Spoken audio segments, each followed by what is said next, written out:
Greetings and salutations, and welcome to this episode of Playwright Spotlight. Before we begin, smash that like button, subscribe to the channel, share this video with a friend, and leave a comment down below. Tell us who your favorite playwright is, what your favorite play is, or leave a comment just to say hi. If you're listening to us on your favorite podcast platform, be sure to leave a 5-star review and subscribe to the channel.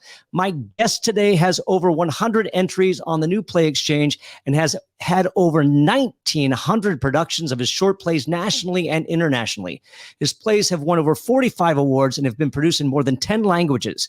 His work has been published in over 24 anthologies by Applause, Smith & Krause, Routledge, and Vintage. His evenings of his 10-minute plays such as Cab Fare for the Common Man, Didn't See That Coming, and a very special holiday special have been shown around the world, including at the Edinburgh Fringe and in a multi-year tour of Brazil.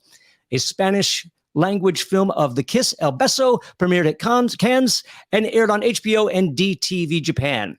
2 of his plays were adapted for Brazilian television, and other plays include The Interview, Save Hamlet, O Tannenbaum, Scripted, and Make It Up As We Go Along. He has taught workshops sponsored by Carey Playwrights Forum and has taught playwriting at the Indiana Writers Center. My God, what another mouthful. Ladies and gentlemen, please welcome Mark Harvey Levine. Hey there. Thanks for coming in. As many times have I said Cannes before I started this, I can never pronounce it.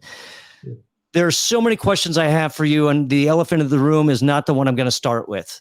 We'll get to that in a second. I wasn't aware there was an elephant. There is. It's a bragging right, and it was. Well, we'll get to it in a second. So, you have a very impressive pedigree, resume, CV, whatever you want to call it. How did you get your start in playwriting? Well, I actually studied playwriting in college. Okay. At Carnegie Mellon University, and which one? I'm sorry. Carnegie Mellon University. Wonderful. And like my senior year, I started a full length that was like Vietnam. I kept sending in rewrites and sending in more rewrites, and I could never get the damn thing to work. So I kind of got disgusted with the whole playwriting thing, and I went back to acting, which was my first love. And I was acting for a long time, and I was in Los Angeles, where you are now, and I joined a company there called Theater Geo. They've since changed their name. They're now Neo Ensemble Theater. But at the time, it was Theater Geo. And they did these 10-minute play festivals. And they had a policy where if you wrote the play, you could cast yourself in it. Interesting. The other plays you had to audition for. And there was, a company of like 200 actors. All of them were really good. So it was actually really hard to get into the plays. But if you wrote the play, you could, just put yourself in it. So I'm no fool. So I just wrote a 10-minute play just so I could get myself on stage. And everyone really liked my 10-minute play. And I started just sending it out to see what would happen. And like my first production was at Theater Geo. My second production was at the Actors Theater of Louisville. So I thought, okay, I'm doing something right. So I started writing these 10-minute plays. And I liked it so much better than the full length because you could hold the whole thing in your head. You couldn't get lost in a morass of rewrites. It was just this one shot of a dramatic moment. So that I started writing 10-minute plays. And, once I got married and had a kid, doing rehearsals was kind of hard. So I stopped acting and just started writing because my plays can go out and work and I can stay at home. What do you think was holding you back in that regard? Why do you think that the short form, besides holding the whole concept in your head, worked so much better? And answer that, and then I'll follow up with that question, with my next question. Well, I don't know. I really like it. I like it because it's like a single. I think a full length play is like writing a symphony, whereas writing a 10-minute play is like writing a pop song. And I think that's just more of what I was interested in. It's like a little 45 single. Do you think that any aspect of Carnegie Mellon failed you as far as the training goes? I mean, that's an impressive, school to be coming from. So I'd rather put that on the school maybe than put it on you, especially considering that things seem to have worked out pretty well for you. So I can't really blame it on that. Yeah, honestly, in a way it did. At the time I went there, they had just started an undergraduate playwriting program, so it wasn't really fully developed. But more importantly, the playwriting professors were actually battling the head of the drama department, and the head of the drama department was doing everything he could to screw the playwriting professors. So we didn't actually even have productions of the plays we were writing, which is the way I've learned playwriting. Right? I write it, and if I can get it produced and see it on stage, while you're rehearsing it, that's where you learn. That's where you learn, what's working and what isn't. I remember just doing that first play that I wrote. I wrote it to get myself on stage, and like as I'm rehearsing it, I'm going like, I'm talking a lot. My God, I'm talking a lot. I'm still talking. I keep talking, and then I would go home and just cut my lines like crazy because I realized you don't have to say all that. And we didn't have the chance to do it. In fact, I remember my senior year, instead of like having the plays performed in actual productions, we read them ourselves. And have you ever heard one person read a whole full length play? Well, this was like 11 people reading their full length plays in one giant marathon day. Wow. It was insane. But that was the day I actually started drinking coffee. That's all. So you were kind of in the guinea pig segment of this course or this degree. So it had just started. They really didn't have anything sifted out and figured out how they were going to approach this new program. It seemed to be, yeah. It seemed to be. I mean, I think there may have been one other undergraduate playwright, but it was like me and one other lady, and they just, I think they just didn't quite know what to do with us playwrights. Are there things that you did walk away from that you still use today, or that you like really kind of set your momentum forward, and that you still use? Oh yeah, absolutely. Like the basic structures of scenes, of conflict and everything. It did still. I did still get that. I had one very good teacher for 3 of those years. Actually, I guess, yeah, 3 of the years. A guy named David Ball, who was a great teacher, and then he left my senior year. So that was hard. But he did teach me quite a bit about playwriting. All right. Well, let's talk about that. Let's talk about structure of a scene and how you approach it. And do you approach your scenes in your full lengths the same way you would the scene in your 10-minute? Because I'm going to assume that your 10-minute plays are one long scene. I mean, they don't necessarily have to be. Not necessarily. Yeah, okay. So let's talk about that then as well. Yeah, I've had some 10-minute plays where there are several scenes in them. That's one of the other fun things about 10-minute plays is you can mess around with the structure. It's only 10 minutes, so you can start playing with it. I have one 10-minute play that's 10 scenes, actually. Oh, wow. And one 10-minute play that's, I think, 5 or 6 scenes, but it's the same scene over and over again. I want to see if I could do that. It's a play called Shades. So it's the same scene 6 different times, but from 6 different perspectives. And I wanted to see if I could provide new information each time it comes around. But to get back to your actual question, do I approach the scenes the same way? No, absolutely not. Because on a 10-minute play, you've got to resolve it. You have the conflict, you have the plot, and then it ends in a resolution. Same almost as a musical resolution. To get back to the 45 analogy, and for those of you who are young, 45 was like one song on a record. I'm glad you said that because I was actually going to point it out myself as well. So I'm glad you jumped in. Yeah. They were black and had a hole in the middle. The big hole. Right. And then in a full length, you have to like sort of resolve whatever's going on in that scene, but yet not resolve the full giant major conflict, which is actually harder, I think. Because I always want to resolve things. I feel like, I want to see how it all ends. So I get impatient. So, what is the structure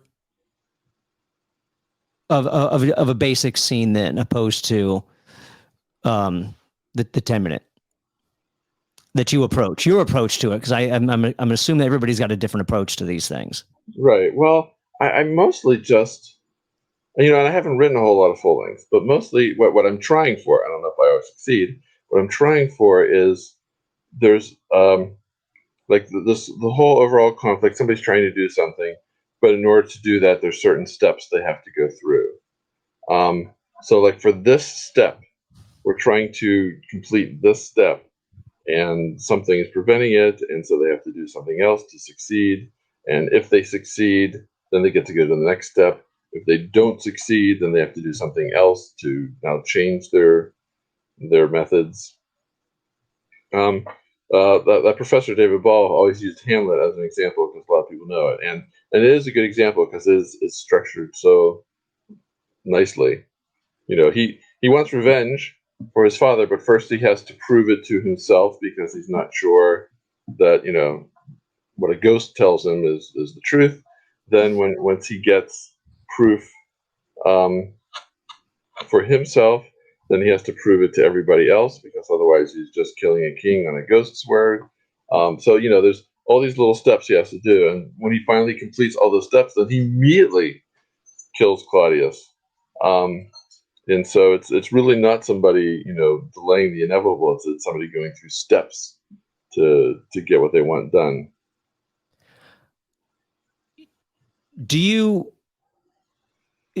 Is there an inciting incident in a 10-minute play?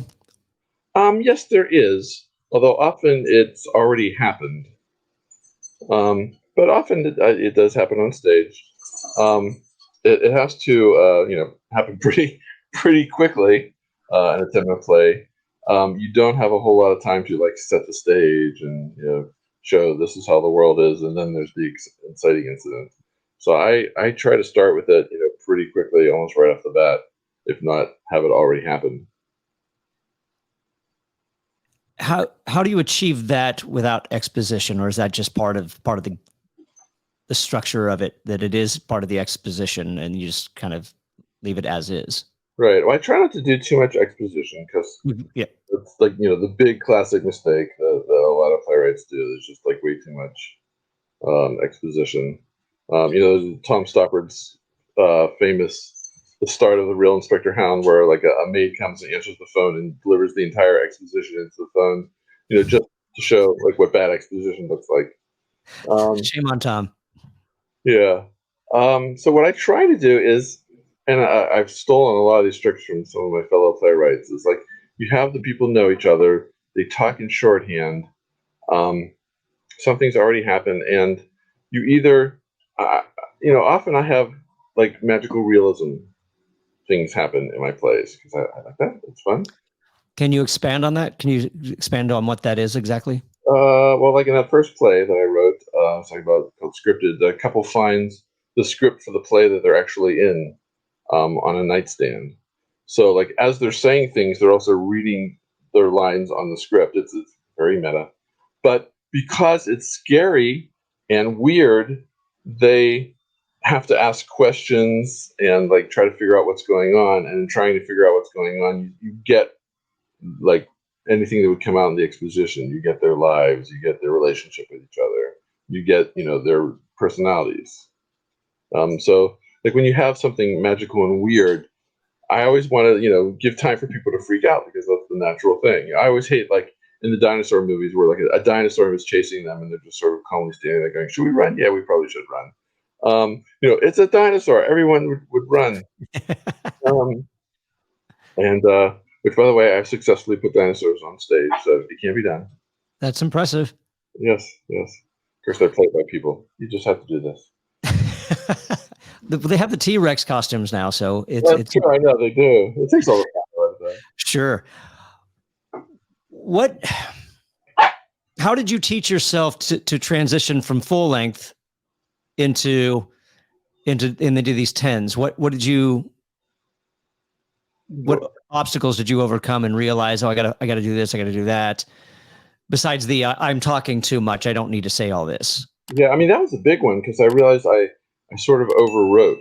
So a lot of my first drafts of 10-minute plays were 15-minute plays, and I would have to because a lot of these contests was it has to be 10 pages.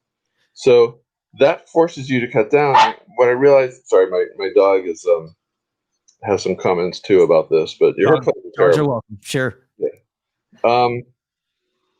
But in having to cut things down, it was wonderful because it forced me to get rid of everything that wasn't necessary, make sure that everything I wrote was the absolute, it was absolutely needed. I would go through and first just delete sections that weren't needed, then delete lines that aren't needed. Then I'd go into each line and delete any words that aren't needed. I would even go through and try to get rid of like syllables and things, just to cut things down. And it did taught me to be concise. So would you say that the restrictions of page number is what taught you to kind of, because it just seems to me like when I work with beginning playwrights, they're not aware of their overwriting, so right. I'm impressed that you kind of overcame that on your own without any, not formal training, I guess, because you did have formal training, but so would you attribute that to the page limits? Yeah, the pay or the time limit, I mean, after a while, there's some places that say like, it can be up to 12 pages, but still, I would time things and see, just trying to get it down and as concise as possible. And I did hear from a lot of people that would say, wow, your plays are really tight, which I think is a great compliment because that's what I'm shooting for. And I achieved that by overwriting and then, having to cut down. I noticed that in some of your plays, you'll have the same title, but you'll have a 30-minute version opposed to the 40. Is that just for other festivals that might have required a lesser page count, or I'm curious about the reasoning behind it. That was because I think there are some festivals, all these submission opportunities would have different page count requirements, and also some will have like character requirements. So like that one play you're talking about, I know which one you're talking about. There's like a 30-minute version and a 40-minute version. The 40-minute version has 2 more characters in it. So there's some people say we only want 4 actors. So then I have the other version that has fewer actors. So do you give those lines to the other the other characters, or do you just cut that out completely? Yeah, some of it I cut out, and some of it I did both. I had one character I just eliminated and didn't do it, and the other one I gave to one of the other people, which was really easy to do because it was a play about theater. So the characters were playing various parts too. So this is going to be unfair to the people who are listening. Yeah, I was going to say bring that monkey into camera because the people that are listening only will not get to see the cuteness of this dog. Oh yeah, no, so she wanted out. So okay. I went there and she just zoomed out of the room. Oh, okay. I thought she wanted to be picked up. I'm like, pick her up. Let's get her up there. Put her on camera. If she comes back in, I'll put her on. All right. And then I also see that there's some 3-minute plays. There's some 8-minute plays. What is that? Just you challenging yourself, or those for specific festivals? I'm sure you probably got a minute play in there somewhere as well that I kind of overlooked. Yeah. If you go to the bottom of my NPX page, there's actually a lot of women plays because there is a wonderful festival called Gone in 60 Seconds, or GI60 for short, and it's just 1 minute plays. It's the evening of, I think they do 100 at a time, or I don't know, 50, maybe they do 100 altogether. It's done in Brooklyn and in England. And it's just 1 minute plays. And so I challenged myself to write a few. And those are like, just a brief spurt of bam, almost an image. And they're so much fun to write. So I try my hand at those. Same structure, beginning, middle, and end, or absolutely. More than one character? Oh yeah. Yeah. I've had ones with 6 characters in them. I'm assuming that these are multicast plays where like the actors that are there are performing in more than one. Yes. Okay, when they do Gone in 60 Seconds, they have like a company of, I don't know, 15 actors, and then all 50 plays are done by some combination of those actors. What is your favorite aspect of playwriting? What motivates you and keeps you going, and what you enjoy the most? Well, I have to say, it's funny, for a thing that's basically a solitary art, because you're sitting there writing your plays by yourself. I love when we get together and all work together, like, so rehearsing them and the actual performance. I love actually sitting there and watching something that you just sort of banged out on your own little computer at home, and suddenly, you know, you're in a theater and there's people saying it. People doing it. Have there been times where things that you've written, all of a sudden they're on stage and you're watching, it's like, oh wait, that didn't turn out the way I wanted it to or expected it to. Not so much because the performances, it's just like it looked good on the page, but it just doesn't really work. Well, I'm not quite sure if there's plays that are like that. I'm just curious if you ever had that All the experience. time. No, all the time. And that's why I say you really need to see your plays on stage, because when that happens, and I see it, goes, wow, that I really thought that would work, and it really doesn't. Then I cut it, you know, and that's no longer part of the play. And sometimes you have to see a production in order to realize what's going to work and what isn't. Um, like using Gone in 60 Seconds as an example, I wrote this fun little one-minute play that I thought had a great punchline at the end. I thought, nothing else, this line at the end is going to get a huge laugh. And then they did it, and the line before it got a huge laugh, and got such a big laugh that it drowned out my wonderful last line that I thought was awesome. And I thought, okay, I don't need that last line. The big laugh is what I was, you know, shooting for. It was Sure. the payout. So I just cut the last line, and you know, I realized I didn't need it because I got um, the good reaction with the last line. Besides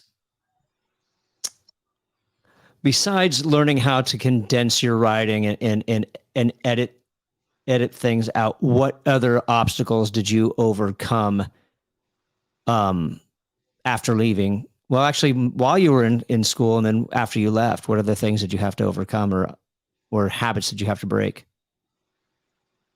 Um, I don't know. I guess the biggest one was, you know, I really didn't have a lot of confidence in my writing after I got out of college. You know, because all I had done was written uh, one or two things. I wrote a musical in college, and they won me in play. The musical was very sophomoric, but I was an actual sophomore at the time, so I felt it was There's okay. nothing wrong with that, you know? Right, right.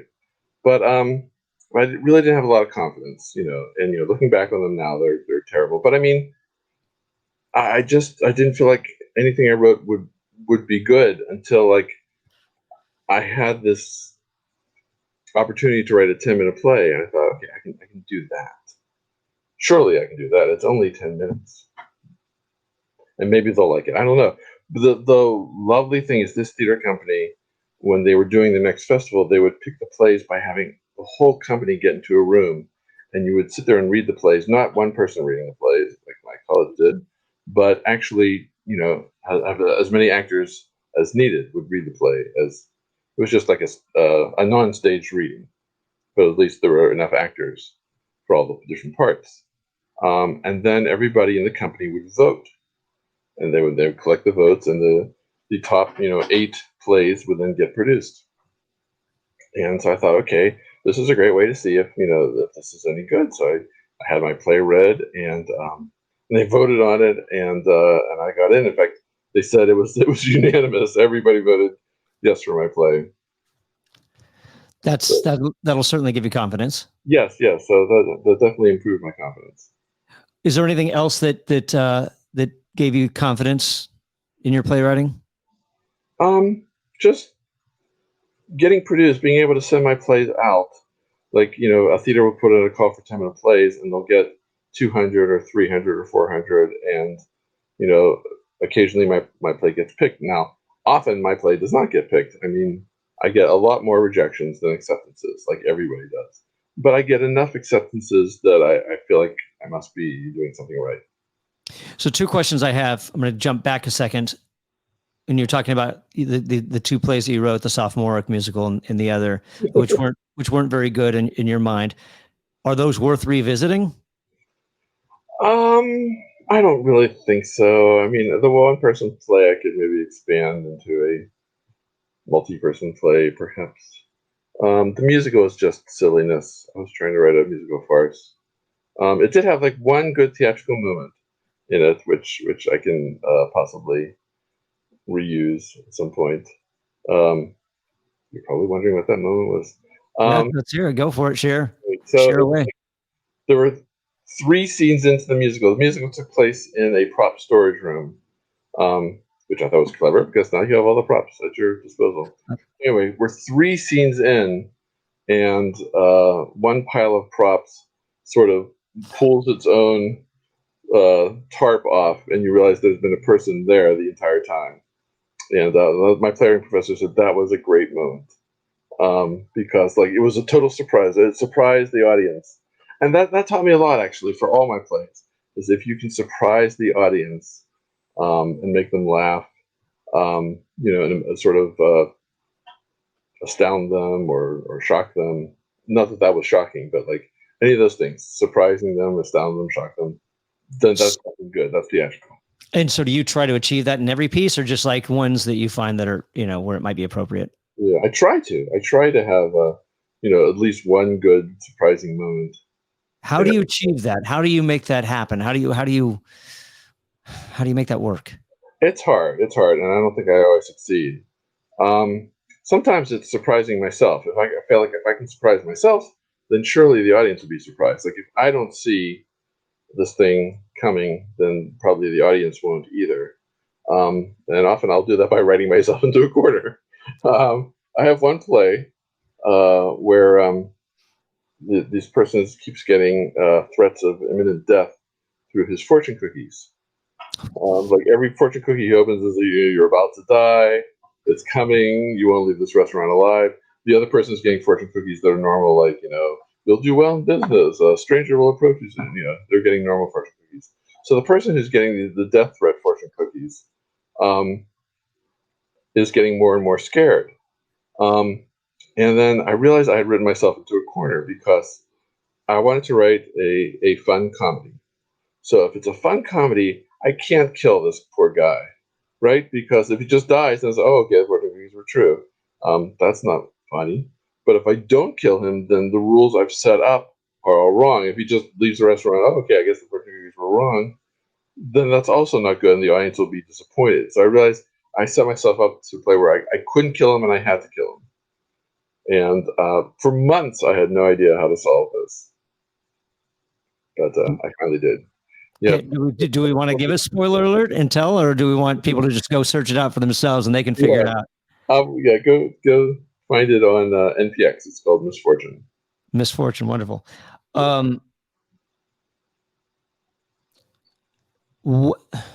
Where do you find, with so many plays, just I'm not going to assume that everything on NPX is what you've written. I'm probably sure that there's probably more that aren't even on there that are available other places. Is that true?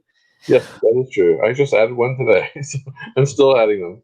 Congratulations. So where do you get your inspiration for premises and ideas, and at what point do you to sit down and make things work and happen? Oh God, all over the place. I mean, I get it everywhere. Just usually it's like sort of what if situations. Like I don't know if we were actually talking about it. I was just thinking like, what would be the worst fortune cookie you possibly get? And or just messing around, talking with friends, joking around, or just the things I think of in my life. People always ask the question, where do you get your ideas? But it's like everywhere. It's everywhere. What are things that are there habits or when you were teaching, what were the kind of the habits that you found that your students were making that you had to break them of?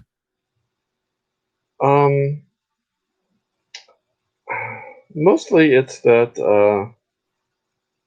they would have often like a real life event in their heads that they wanted to write about, and they would writing and then I would say, it might be better if this character did that, and they'd be like, well, that's not how it happened.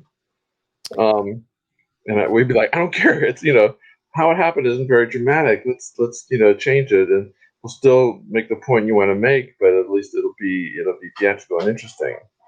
Oh wait, okay, hang on. We have a special guest star. Oh, here we go.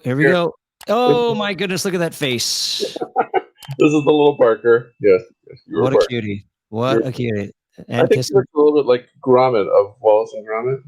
Oh yes, yes, very much so. Very much cutie, that one. Right, right. But she doesn't really invent things. Ugh. Has she been the inspiration of any of your work? Yes, she has actually. Um, just a couple things, but like during COVID, she was pretty much my only companion here. Like when I was working. So I wrote a play where a person's talking to the dog and it's their coworker. Actually, a person's talking to their coworker and it's their dog, and you don't quite get that it's their dog at first, but that's the only coworker. You get it when the coworker starts talking about going outside to go to the bathroom. That's hilarious. Yeah. Did you write for Zoom when the lockdowns were, or did you just avoid that? Really Just hard. what's I that? found it really hard. There were some other playwrights who were much better at it than I was.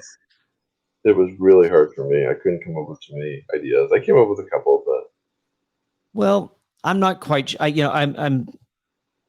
don't know if it may have been easier, but I don't know if it was necessarily great. I'm not sure it's a platform. Not to beat this to a pulp, this subject coming up, because hopefully we've gotten beyond it and we're never going to have to deal with it again. yeah.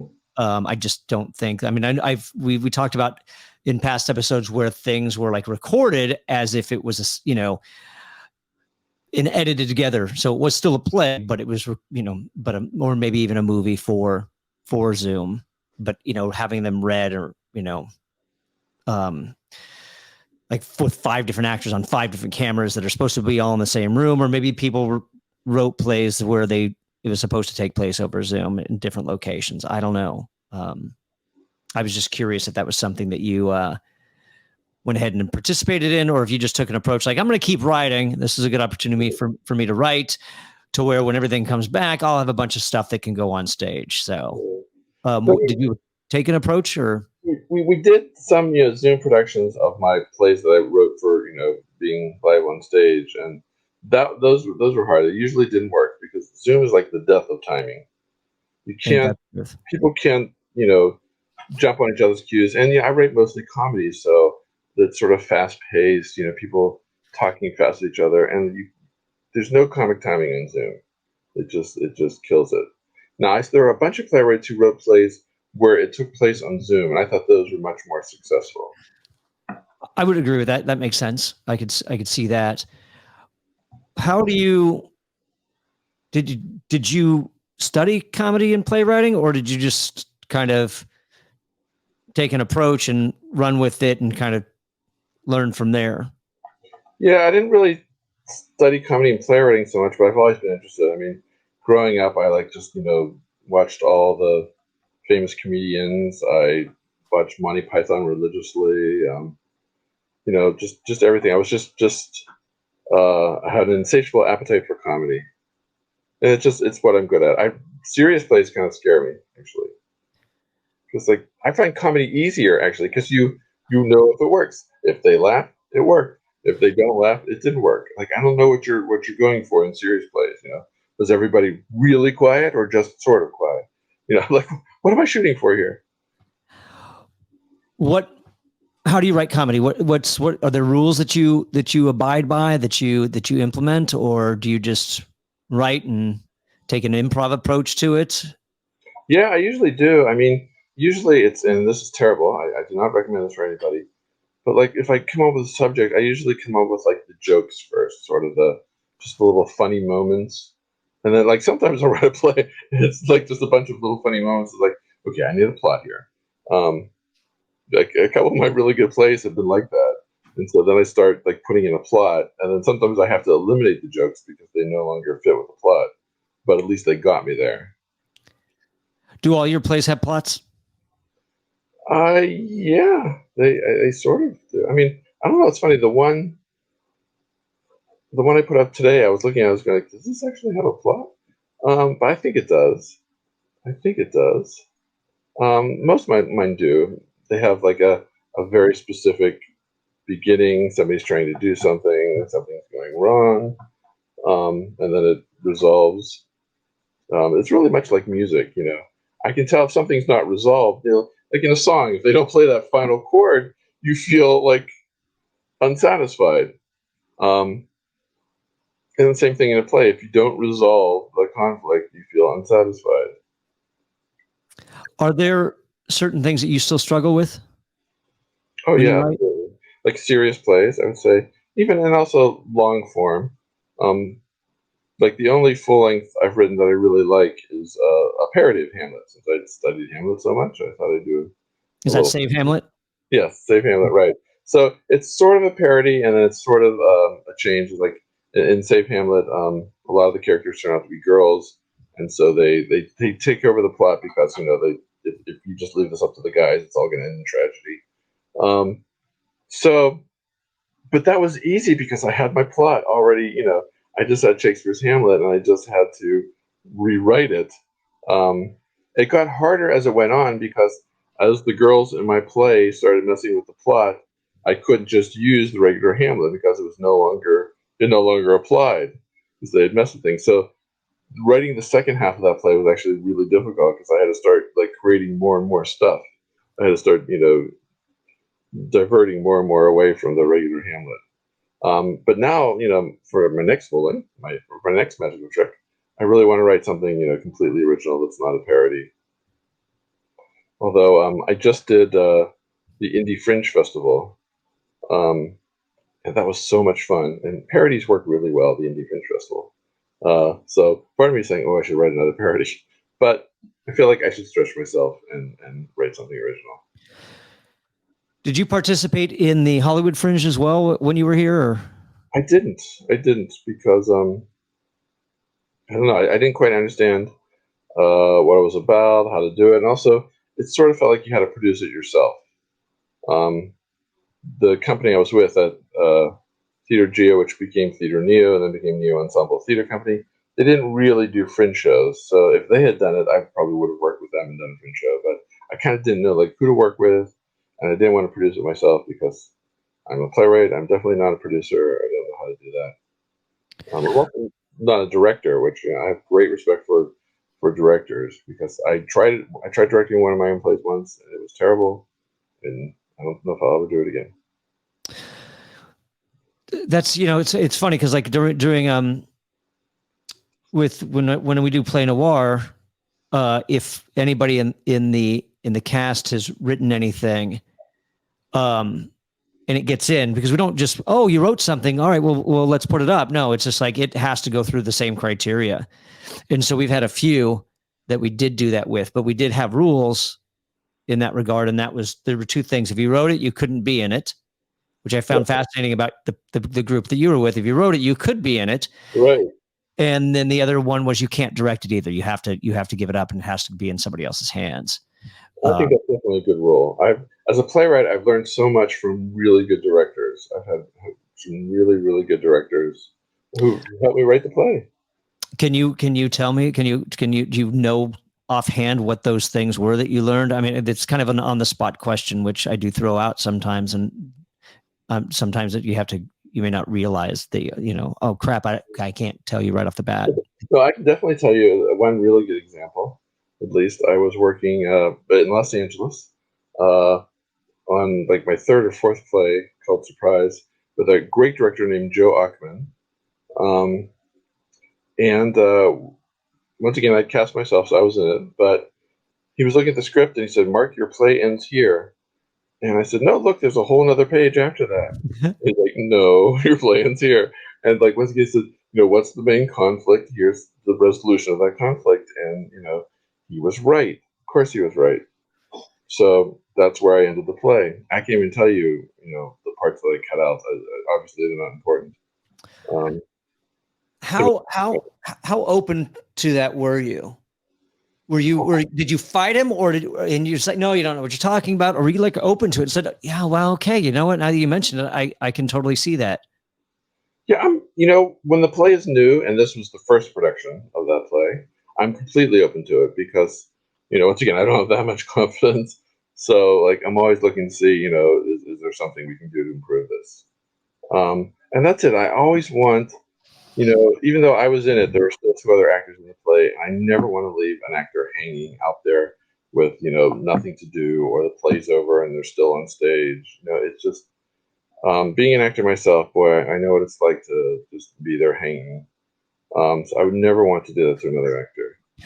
Um, So can no, you I give me? like directors if it's like the 40th production, and they're like, I think this play could use a little. Like, no, it's been done 40 times. It worked pretty good. So you said you don't like to leave actors hanging. Do you recognize those moments when you're writing, or do you not recognize them until you're like in a table read or a stage reading or something like that? Yeah, I don't always recognize them when I'm writing because, like I said, I tend to overwrite. So sometimes I have to hear it read. So I do have readings in my plays, and when you hear it read, and they're like, "Oh my God, they're talking, they're talking, they're talking." They don't need to say all that. It's when you hear things out loud, suddenly you realize this could be a lot shorter. This doesn't need to be said. And really good actors, like can say it all in just a little bit. And I've been blessed to work with some really really good actors. Um, well, I was going to go somewhere with that, and I totally lost my train of thought in that regard. So let's move on. I'll try to come back to that in a moment. Because there's something that jumped out at me when you in well, actually, let's do this. Let me ask this question first before we get to the what I think is the elephant in the room. There's You the said elephant again. what's that? There's the elephant again. Again, I got to keep this episode going or the intrigue going. It's like, I got to find out by the end of this episode what's it going to be, because I didn't want to give the This is called creating suspense, people. exactly. This is what the successful play means. So you said so. I completely understand why you didn't do Hollywood Fringe, but what was it about Indie Fringe and Edinburgh Fringe that enticed you to those, and how were they different, if you know? Yes, well, Edinburgh Fringe was easy because a bunch of people came to me and said, "Hey, we'd like to do your plays for Edinburgh Fringe. Can we?" I'm like, "Yes." No, that's how I like to do a Fringe. They went off and did it. They produced it themselves. They cast it themselves. Obviously, they were the ones who wanted to do it. They did the whole thing. So there was no producing that I had to do, just playwriting. Okay. So with Indie Fringe, I kind of wanted the same experience, even though I'm right here in Indianapolis. So what I did was I found a production company and I gave them my script and I said, "How would you guys like to do this for Indie Fringe?" And it was a theater company that had done Indie Fringe like for the last 6 years, so they knew how to do it, Right. which is what I didn't know. So I needed a company that knew how to produce for a Fringe festival because I knew nothing about it and they knew everything about it. So it worked great because they were doing this like sort of long running episodic thing. Like every year they would do a different episode in this like strange sitcom they'd written, and I had heard that they were kind of done doing that and they wanted to do something different. So I thought this is the perfect time. When it comes to your full evenings of 10-minute plays, did you assemble those yourself and put them into an anthology that like, oh, these all match? Did you write them that way? Like, oh, here's a series of plays that would be good together with the same theme, or how did those come about? I don't write them that way. I just tend to put the plays together into an evening that I think would work. Now that said, almost every single time a theater will come to me and say, "We want to do this evening of your plays, but we don't want to do this one." Normally, it's a theater that I've worked with before, so they've done one of my 10-minute plays and their evenings of 10-minute plays, so they don't want to repeat the same play that they just did last year. So it's like, "Can we do this evening, but we were going to swap in something else for this?" So like everybody who does these evening 10-minute plays, they tend to sort of pick and choose and create their own, which I'm totally fine with. But I did make my own evenings just in case people wanted to do it the way I structured it, because I did learn, I did stand-up comedy for a few years, and I did learn from trying to structure a stand-up comedy set how to best structure an evening of 10-minute plays. How do you do that? Well, I learned from stand-up comedy. I learned if you start with like one really really good joke, one tried and true one, and get the audience laughing, they're on your side. You can actually literally see them relax, and then we're just going to sit back and enjoy it. So I always start with like one of my strongest 10-minute pieces, so that everyone can relax and go like, okay, this is going to be fun. We're going to sit back and enjoy it, because that's the thing. Like especially in stand up, I used to do open mic nights a lot, Mhm. So you come up and the audience will have no idea if you're going to be good or bad. And so there's this tension. It's like, oh God, are we going to have to sit through 15 minutes of somebody who's not funny? And in an evening of 10-minute plays, they're sitting there thinking, oh my God, we have an hour and a half to 2 hours of this could be really bad. So if you start something with something really, strong and nice that is a surefire hit, then everybody relaxes and they can, sit back and enjoy the show. And then you also want to finish with something big because audiences have very short memories. So if you finish with something really good and tried and true, everybody goes all happy and says, oh, that was a really great show. And then you put the stuff you're not sure about in the middle. Do you do that with new pieces by chance? You're like, okay, I'm going to do an evening and I've got a newer piece or two that I do want to throw in. So let's just kind of play around a little bit and do that. Or do you offer new pieces and say, hey, I've got this new one. Do you want to read it and maybe insert it? Or has that ever worked out to your advantage, or just like wait until that it's it fits? Yeah, I do. No, I absolutely do that. And I usually only offer the new pieces if they want to swap out something. Because I like to put my evenings together as like sort of, all the pieces that have worked, like of the last couple of years. Once again, going with the musical anthology, if I put out a bunch of singles and then I put out an album, which is just a collection of the good singles, the Beatles would do that. And I thought, they did pretty well. So every so often you stick a new song in there, but I try to like keep it to the tried and true. Now the only difference is I have an evening of holiday plays, and of course I wrote the holiday plays to be done singularly, mostly at this theater here in Indianapolis called the Phoenix Theater, which every year used to do a holiday show. And I had a bunch of my plays. They'd done a bunch of my plays here. Even when I lived in Los Angeles, they would still do them here in Indianapolis.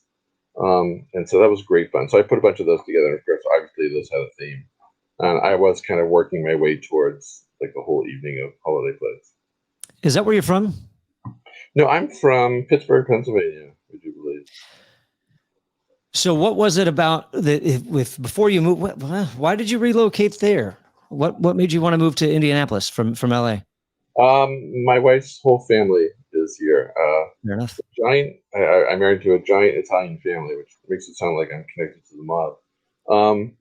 But no, it's this giant, wonderful Italian family, and we wanted to be close to them. Of course, Indianapolis is not that far from Pittsburgh, so I was also closer to my family. Okay.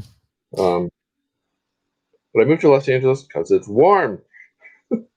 Hey, especially today. I don't. What are we at right now? We are at, it's only 100 over here right now. It's 5 p.m. So as people can see, I've been wiping my brow and face throughout this whole thing because the air conditioning comes to the mic. So, do you find? I mean, because you're local now, do you find that you have more success or and more opportunity? I'm starting to now. I've been here for 4 years, and this year is finally like the year I'm getting like a bunch of local productions. But it's still hard. I think, as with almost everything, you're not respected in your own hometown or your where you live.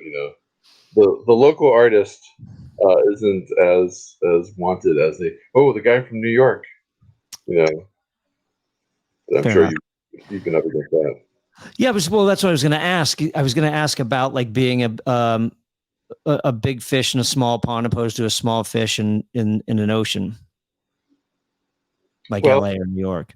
Right. I still feel like I'm a small fish in a big ocean because I send my plays out everywhere, all over the place. So we're all competing for, all the opportunities all over the world. They're actually getting fewer and fewer opportunities because a lot of the opportunities are actually going local now. There's like, so many theaters say, we're in St. Louis, we only want St. Louis playwrights. We only want, there is a theater festival here in Indiana that only wants Indiana playwrights, but only Indiana playwrights from certain counties in Indiana. I'm not in the right county.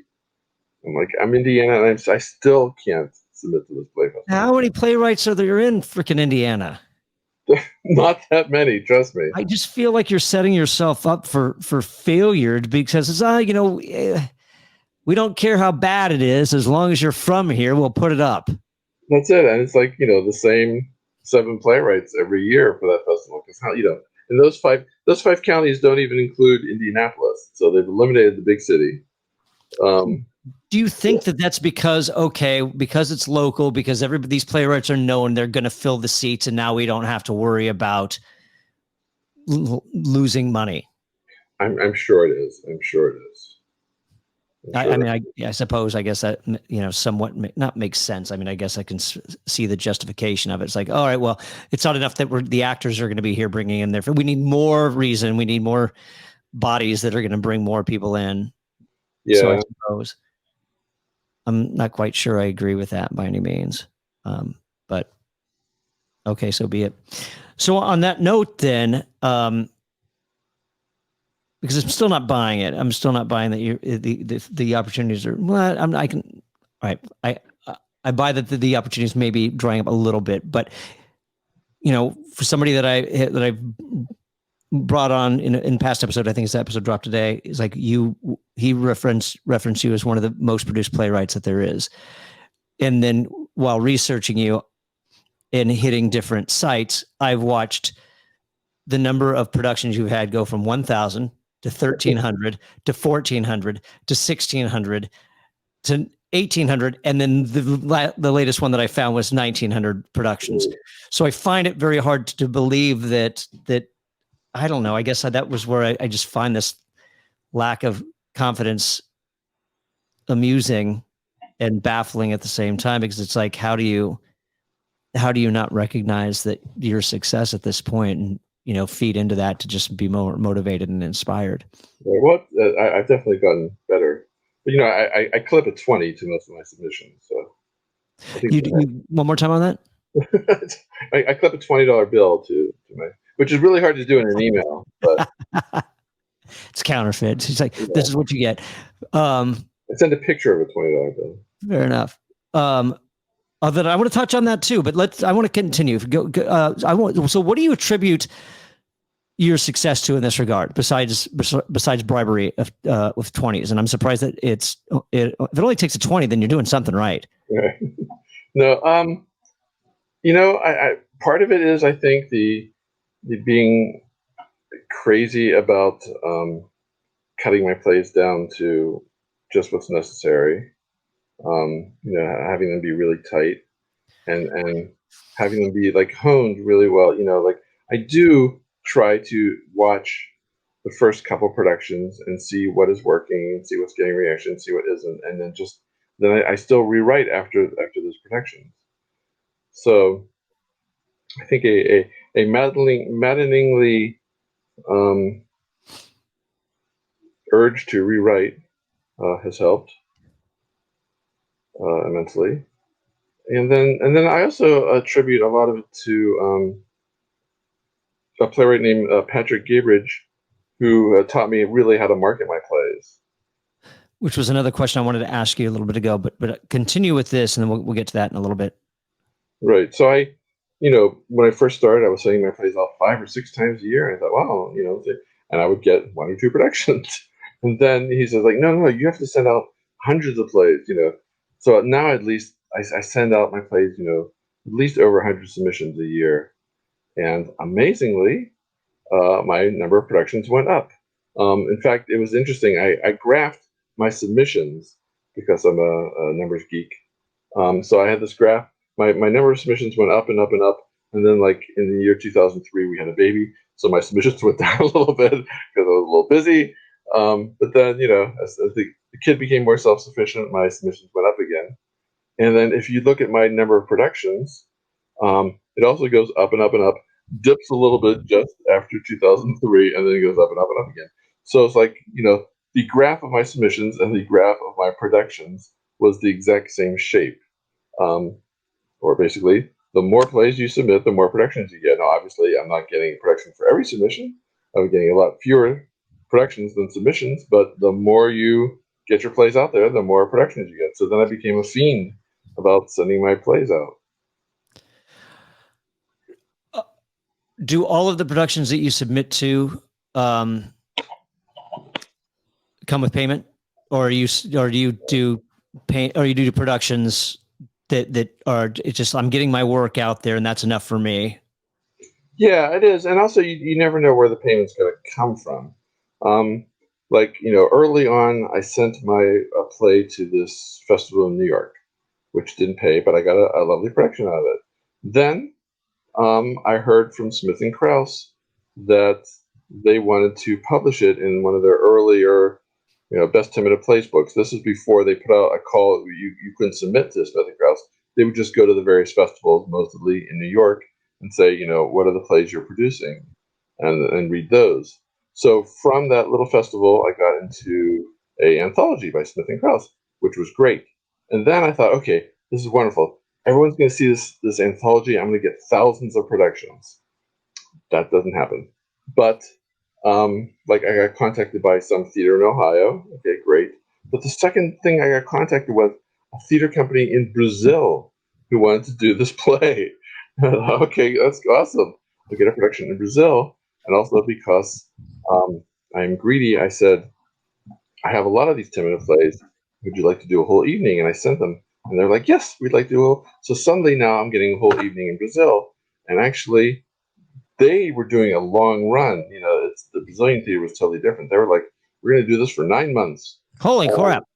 Yeah, it was. And then we're going to tour. And they toured all over Brazil. And then they invited me down. They flew me down to Brazil. So next thing I know, I'm sitting in Brazil watching a production of my play in Portuguese, which, was all from a festival submission that ostensibly didn't pay. But, it didn't pay, but I got a free trip to Brazil, which I consider getting paid, and appeared in the book. Did you find that because it was in Portuguese that there were moments in your own plays that you didn't know what was going on? Well, actually, no, because I do have my plays memorized. So it was. I would hope so, but I just wanted. I just had to ask. No, it was really surreal because they would talk to me. I tried to learn Portuguese, really fast, and of course failed miserably. But they would talk to me in Portuguese. I had no idea what they were talking about. But then my play went on, and suddenly I spoke fluent Portuguese because I knew exactly what they were saying. They were really nice. They really translated it line for line. So I knew exactly what they were saying the whole time. And it was great. Like, then the play was over and I was illiterate again. But it was a little easier in Portuguese because at least they used the same letters, so I could sound out the words anyway. Did for all the publications that you've been in, have you been sought out all of those times, or did you submit your work for publication? After a while, I was submitting my work. It was only in the early days that Smith and Krause would just gather their own plays. I think then they realized, why don't we have to go running around looking for plays? We can just open submissions and have them all come to us. So that's what they do now. So now I just submit to those publications. But every so often you get sought out, which is nice. What's the process? I mean, what are the requirements for that? Or is it just depending on what they're looking for, and they'll tell you what those requirements are? Is there anything? Usually, I mean, they say, we're looking for 10-minute plays, or they do monologue books too. So monologues will have sometimes more requirements. Like sometimes the monologue must be from a play. Sometimes it can be a standalone monologue. So, those are some rules. Monologues, they'll have more strict time limits. It must be just 3 minutes or 5 minutes or 10 minutes. How do you approach monologues? And are all your monologues from plays, or have you just sat down and written monologues just because? I approach them with abject fear. I haven't written a lot of monologues. There's some playwrights out there who are great. They just crank out monologues. Like Glenn Alterman, I think he writes them in his sleep. My friend David Lewison writes monologues really easily. I have a few. Most of them are actually standalone monologues. They're not from plays. Because in 10-minute plays, I don't think you can have a monologue. A couple of mine do, but I think to have one person suddenly start talking for a minute straight in the middle of a 10-minute play, I think just weirdly outbalances it. I have 1 or 2 plays that are like that, but most of mine are just standalone. I'm fascinated with monologues. It's been coming up in a lot of the recent episodes because I'm not quite sure when it's time for a monologue. I don't. In most of my most of my writing is mostly in screenplay. That's why I'm kind of fascinated with playwriting as well, because I'm still fascinated with that as well. I've got a full length I'm working on. I've got a one act that I wrote a while back. And there's probably others I still want to write, but I've never come to those moments where, oh, this is a monologue time. And I just don't know if that's something you can plan for, or if that's just something that instinctively happens. Do you have an opinion on that? Not really, because I haven't written a lot of them, but I mean, I would say it has to kind of instinctively happen, because I've never been able to like plan for one. The only time I've done one in a 10-minute play, it just sort of happened. Was that a moment when you went through and said, all right, now I got to cut this as well? Or just like, does it fit? Did it work? Oh yeah. Well, it did work. It did work, because it was the resolution. Somebody had to do something and nobody else could speak while they were doing it, basically. And so, but I mean, I did cut it too. I tried to cut it down to what was just absolutely necessary. Because even in a monologue, you can't just blather on. I have a great example, which I always tell my students when I teach playwriting, from that play I wrote in college. This has nothing to do with monologues, but everything to do with getting rid of stuff that doesn't work. I had two characters. One guy was trying to buy bread, and the other character thought he was trying to buy a dog. And there were all these bread and dog puns and being well bred. And I mean, really, I went on and on for like 2 pages with bread and dog puns. And it had nothing to do with moving the play forward. And I realized I had to cut the whole thing. Even though I was so like, proud of myself. Look at how many dog and bread puns I can tie together in one dialogue. It had nothing to do with the plot. It didn't move the play forward. It was just like juggling. And you have to cut that stuff. So, I always call it blather, when you're just blathering on. And so, I just, in all my plays, I look for all that stuff, the blathering. Did you then in turn take that monologue and just publish it as a standalone piece? Yes, I have taken that monologue, but I mean the cut version, because you still want to keep things tight. Sure, 100%. On monologues and going back to marketing, how else do you market besides I'm going to submit a shit ton? That's right. I said shit ton. Sorry. There is another way. The other way is you have to stay in touch with the theaters that actually do your plays. You have to build relationships with these theaters, which I have tried very hard to do. I use Facebook a lot. I try to stay like friends with those people. It's probably why I friended you. Because I wanted to get into play noir, I think. It's not too late. We're going to start it back up pretty soon. Okay, awesome. Hopefully very soon. I will get into it if it kills me. But anyway, that's what I do. I friend, even theaters that don't take my plays, I try to stay in touch with them. But certainly theaters that have done one of my plays, I like to stay in touch with them. I stay in touch with the actors too. Like staying in touch with an actor who's done your play. Actors go to other companies. Sometimes they're in the company and everyone in the company says, okay, do you guys know any good plays? And they can recommend you to that company. Next thing you know, you're getting another production. Theater is very incestuous and a very small world. I've noticed as I keep in touch with these people, everybody knows everybody else. It's really hysterically funny, like how everyone, like you friend someone in St. Louis and they know somebody you worked with in Texas, and you have a mutual friend in California. So it's wild. There was, which I found fascinating as well. There was a playwright that I talked to. I think it was Charles Robertson. His website's not up, but he would use his monologues to market his plays. That way, he was like, here are my monologues for you, free to use, and it's from this play. Right. So that so I'm like, oh, that's kind of brilliant. Right. I know a lot of playwrights who do that. They're great. Yeah. If I had more monologues, I would absolutely do that. It's great. It's kind of like the lost leader, as they say in grocery stores, where they put something cheap in front of the grocery store so that it draws you in. And next thing you know, you're spending $75 in groceries. Touche. Yeah. There's the biggest ploy.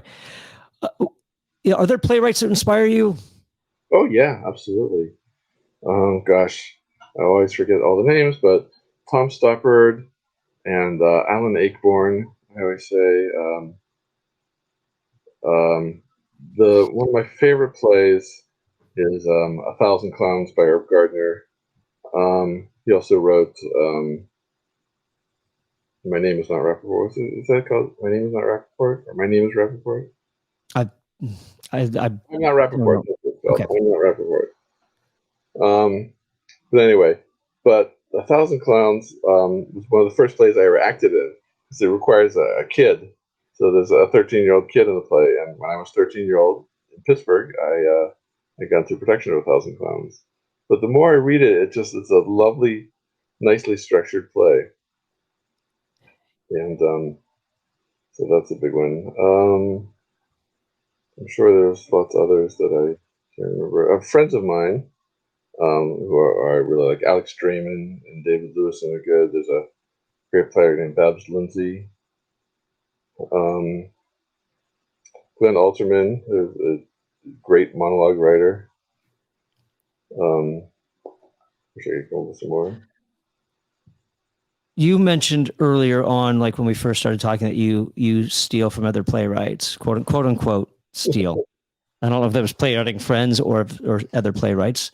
Which, matter of fact, I think in a past episode, somebody else came up as stealing from other artists or something like that. So, what are things that you have stolen without um, indicting yourself? Well, I want to be clear. I don't steal actual lines or No, plot. no, no. Of course, yes, thank you. I'm looking at we're looking at style or structure, like things like that. We're not looking at like taking somebody else's play and stamping another title onto it in different character names, and that's definitely not what we're encouraging or talking about either. Here's a good example. So, my friend Alex Draymond wrote a great little 10-minute play about a guy having an affair with his wife's mother, and it contains the wonderful line where she says, "You know what that makes you? You know that makes you? I'm a her." But anyway, that was not what I stole. Because when the wife finds out about it, she's like, because they had sex in a parked car in the garage, and she's like, "In the Jetta, really? In the Jetta?" And I thought that was so brilliant because she didn't say in the car, in our car. She said in the Jetta. It was that kind of specificity, and the fact that it was like, why would it be worse in the Jetta than it would have been in a Ford sedan or something? Um, that kind of specificity I thought was so hysterical that's what I stole. I thought, be specific in all the little details, and I try to do that in my plays, and it always works when you're specific in the little details. Instead of saying in the car, say in the Jetta. I actually put a Jetta in one of my plays just as a homage.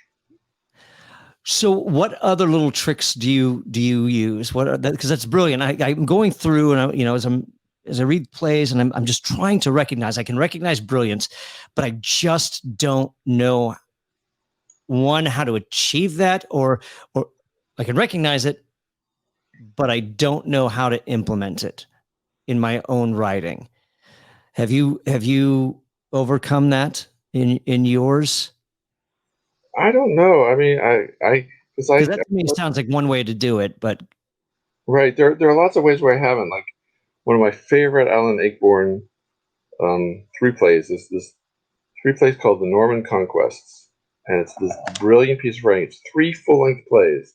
One takes place in the living room, one takes place in the kitchen, and one takes place in what they call the garden, basically the backyard, and is in the same house during the same time.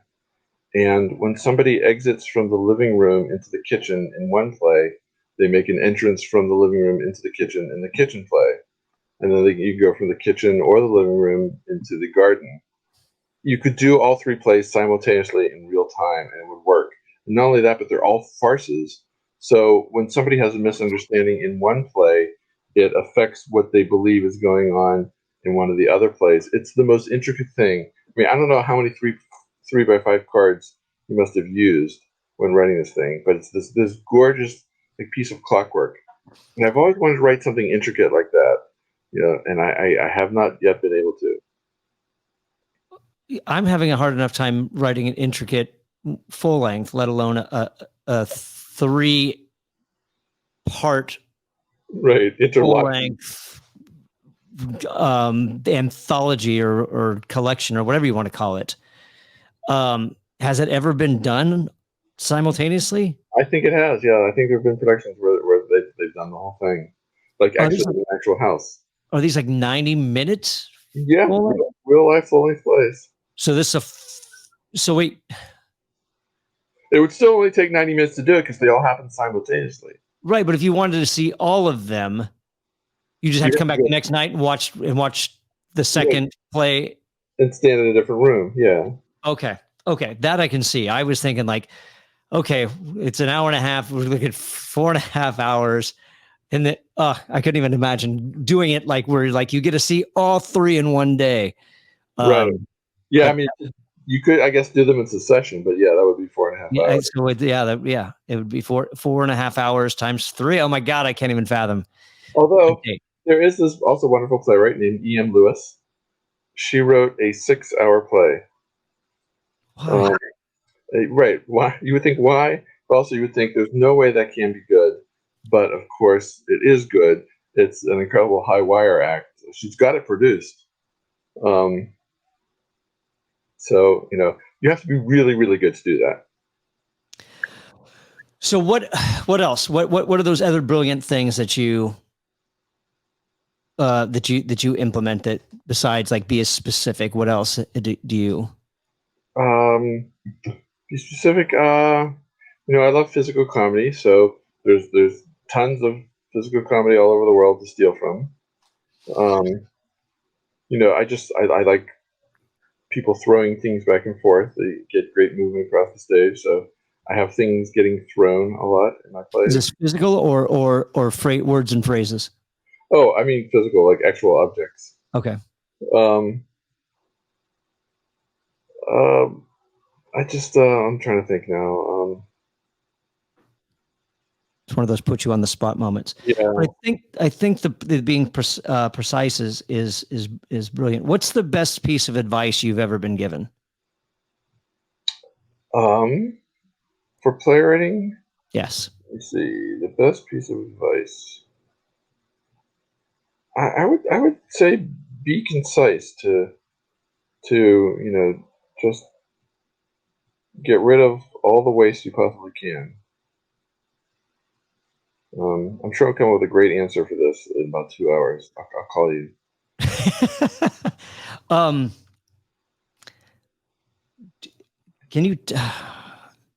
Can that be taught?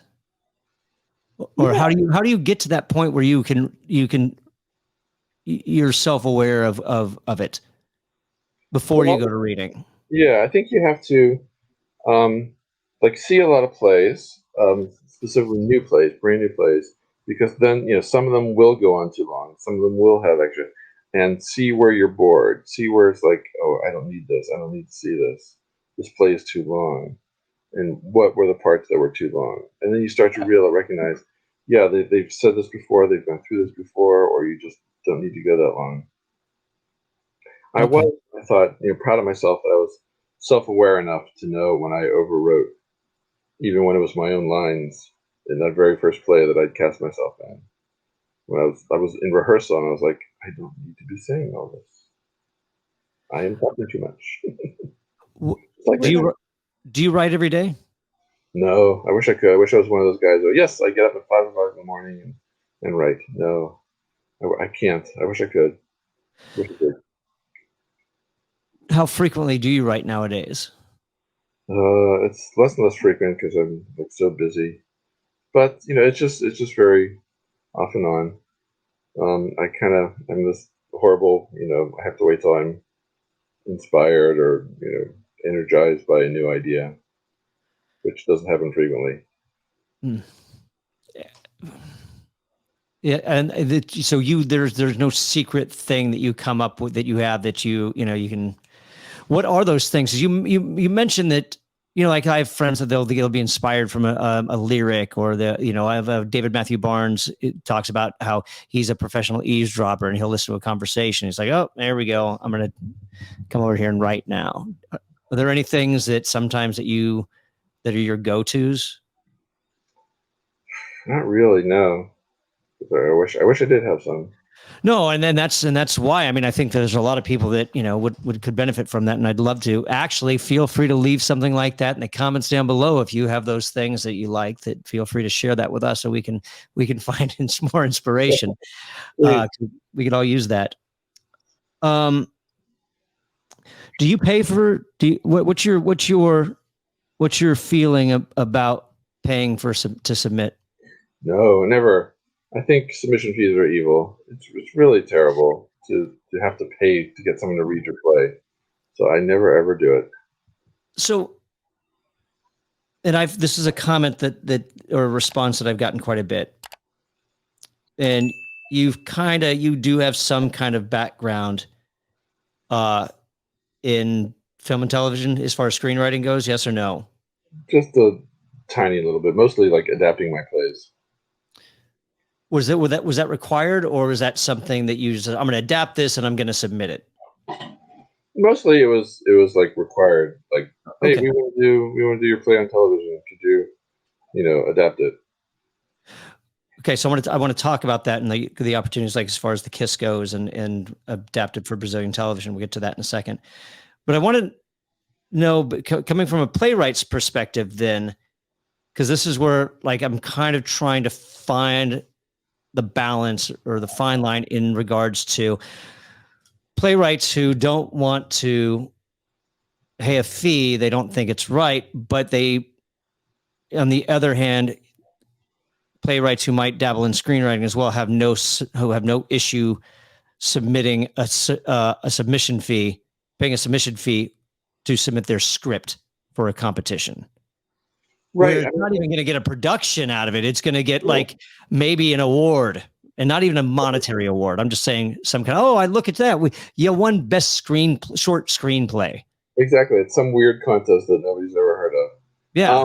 Right. I mean, you look at screenwriting contests and you realize not you guys, but the screenwriters have lost the battle.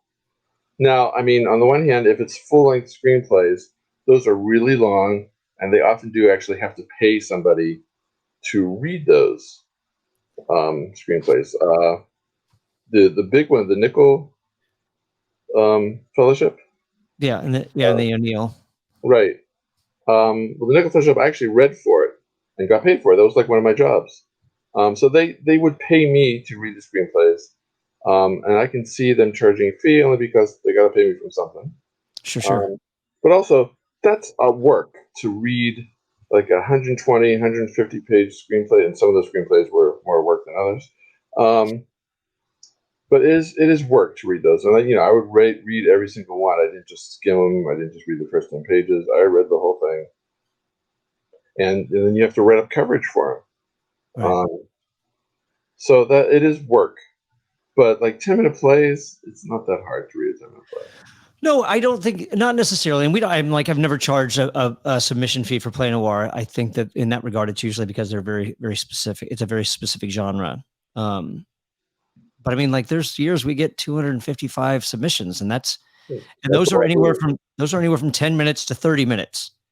So, it's a lot of work in that regard as well. And I'm like you, it's like, I have friends that are like, why do you read it all? Because they wrote it. They have if they are taking the time to submit, the least you can do is respect their work and read it all the way through, no matter how bad it is. And not to mention, I will tell you that I've learned more from reading bad stuff than I've learned from reading good.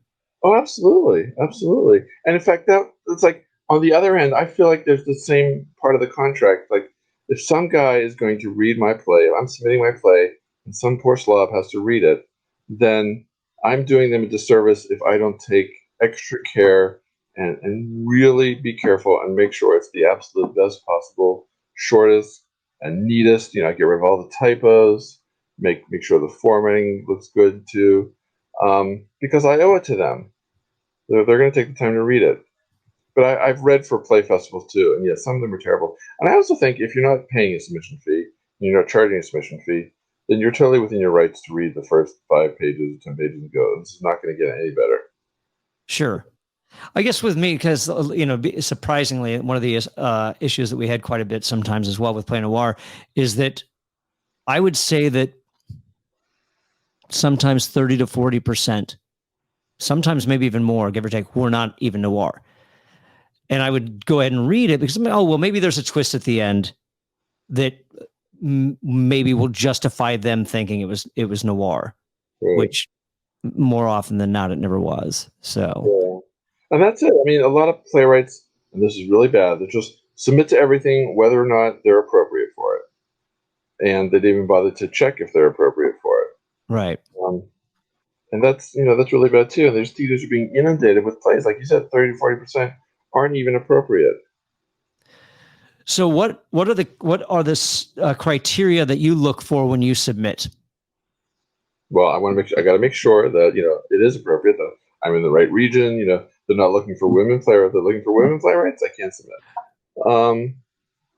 But what about the ones where you want to submit that, like, this is something that I would submit to? So rather than what they're not looking for, what is it that draws you to say, this is something I'm going to add to my list of my chart? Oh, okay. Well, then you look for like a theater that does plays like me. You know, I write comedies.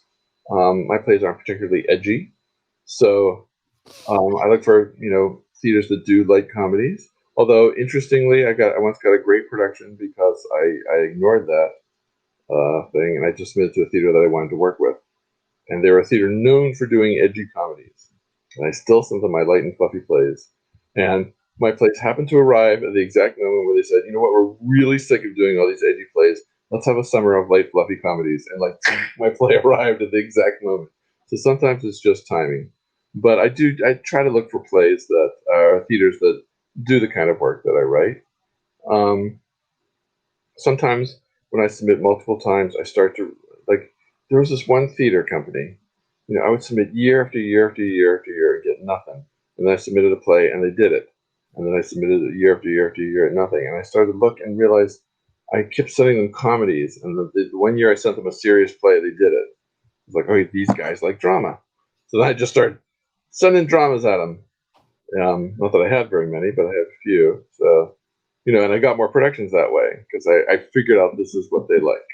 Even though they wouldn't tell you that they were looking for dramas, you just had to figure that out on your own? Yeah, yeah. And of course, they have done comedies, but maybe they don't like the kind of comedy I write, but they like the kind of drama I write. Right. So for me, they were a drama theater.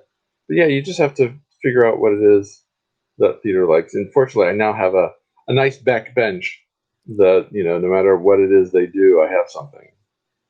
What about festival or not festivals, but what about, all right, let's just call it a festival. What about festivals that you won't submit to? What are criteria that are red flags for you where I'm like, besides payment, besides paying a submission fee, what are things that are like, no, I'm not going to happen? Submission fee. There's one famous one, I forget where it is, but it's the Conservative Theater Festival. And I don't want to submit to that one. Also, even if I have plays that possibly would be appealing to conservative people, but I feel like there's a stigma attached to actually being in that festival because, you know, some of the other plays might be like, you know, Goebbels and Himmler writing plays. We said that we'd touch base on it. So, how did you, what talk about the being approached to having your plays converted for television in Brazil and Japan?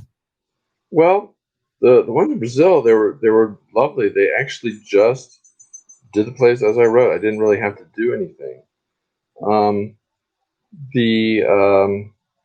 I think I did a little bit of adapting when they did. It was actually in Mexico. They did a film of The Kiss called El Beso. I think I adjusted it a little bit.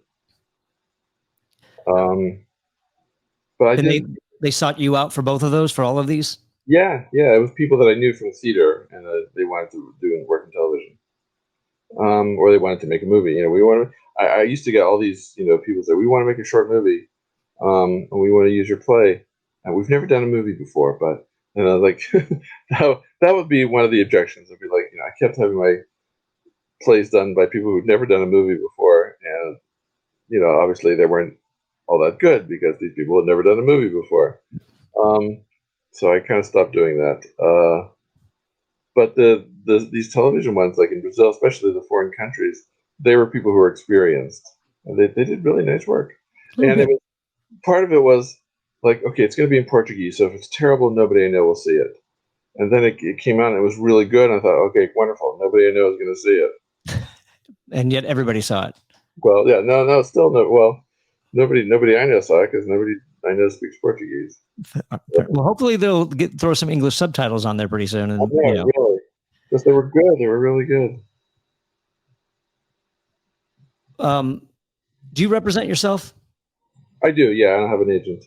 I haven't refused an agent. I don't think I'm still not yet big enough to have an agent. 1,900 productions and still not big enough to have an agent. You would think, and yet. Is that something you're just not seeking out, or are you kind of waiting for somebody to come to you, or are you actually submitting? Yeah, I'm waiting for someone to come to me because that's what I hear. I hear like most agents will come to you if you get big enough. I think the deal is they only want writers of full-length plays. So far I've been this writer of 10-minute plays. So that's another reason I have to start writing more full-lengths. So do you negotiate for your, if somebody's willing to pay, or if they're saying what's your fee, what are your royalties?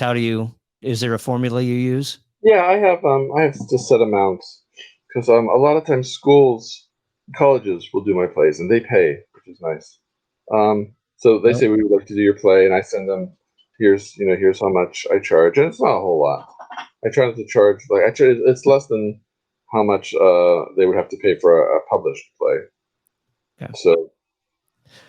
So in like the Smith and Krauss and the Applause, I take it you're the contact if they want to, or does that go through them? No, it's a different kind of publishing.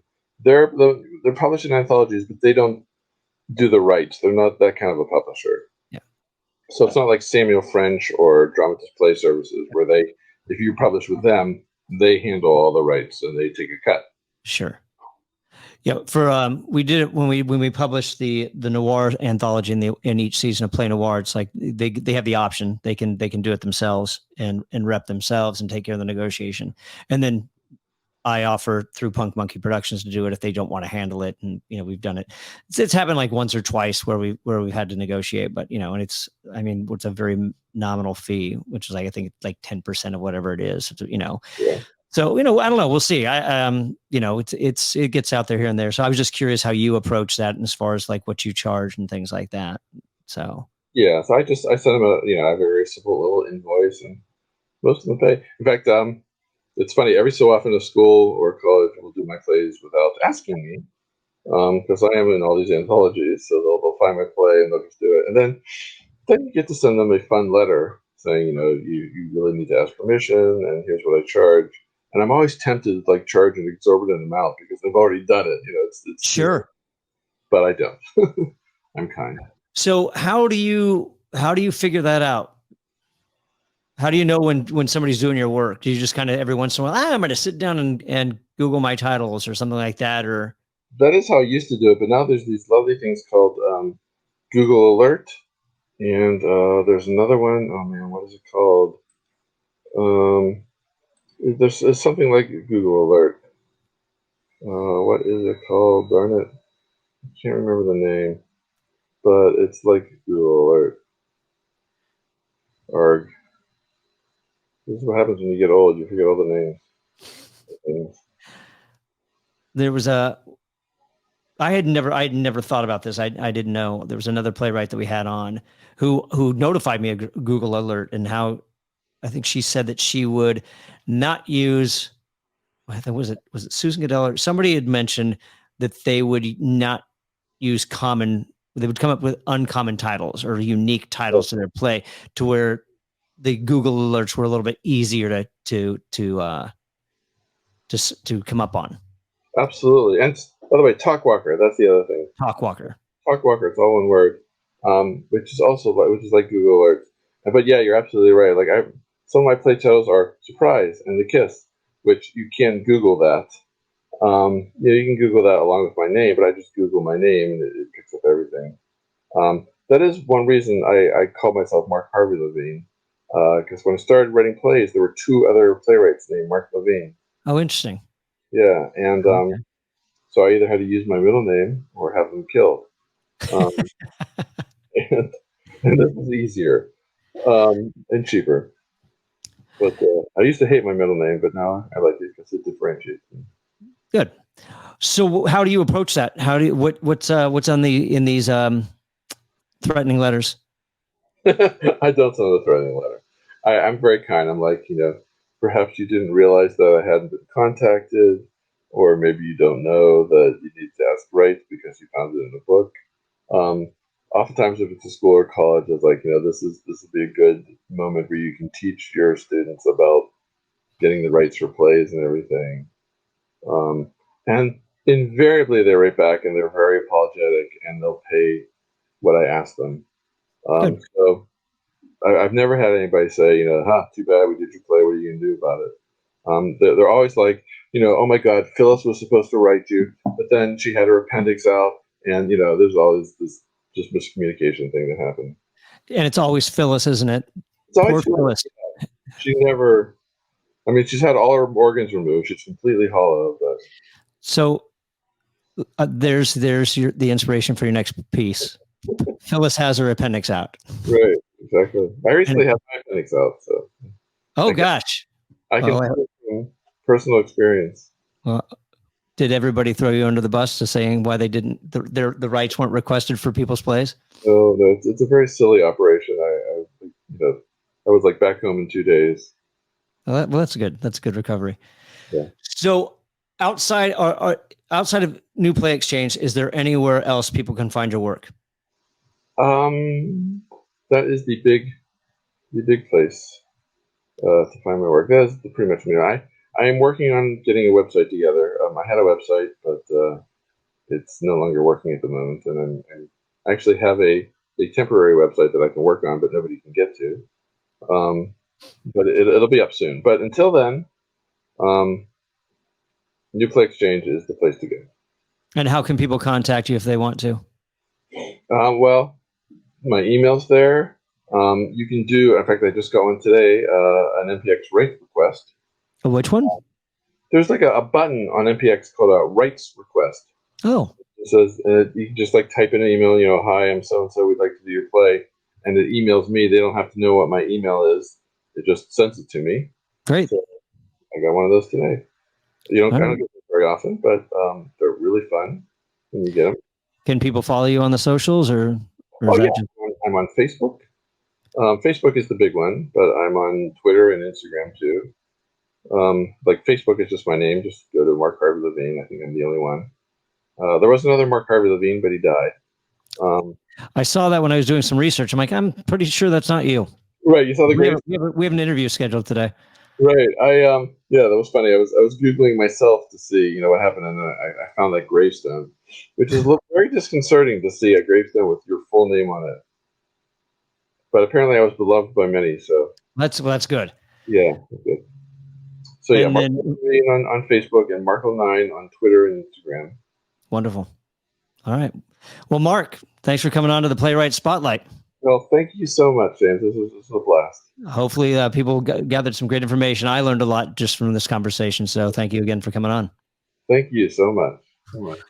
Thank you for tuning into this episode of Playwright Spotlight. Again, smash that like button, subscribe to the channel, leave a comment down below. We gave you some things to comment about, so hopefully you take advantage of it. Also, be sure to subscribe to this channel if you're listening to us on your favorite podcast platform and leave us a 5-star review. And in the meantime, until we see each other again, keep writing.